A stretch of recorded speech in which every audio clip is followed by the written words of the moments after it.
Today in this video I am going to show you how you can migrate from CKEditor to Froala editor. So as you can see that this is the UI of CKEditor and this is the UI of Froala editor. And now I'm going to tell you how you can do the migration steps. And for this you just have to comment this script in the HTML code and this as well in JS. And you need to remove this CKEditor script as it is not required. So now I am going to copy the CSS file from Froala website and now I'm going to paste it here inside the HTML code.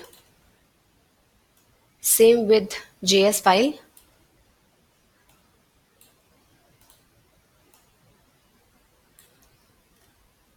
And now I'm pasting it here inside the HTML code.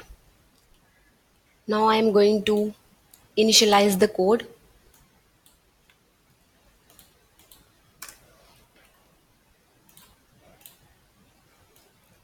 like this way and then click on run. So now you can see the beauty of Froala editor. So in this way you can use the same script in your project because Froala editor is easy to integrate and can be integrated in any kind of project in no time. So thanks a lot for watching this video.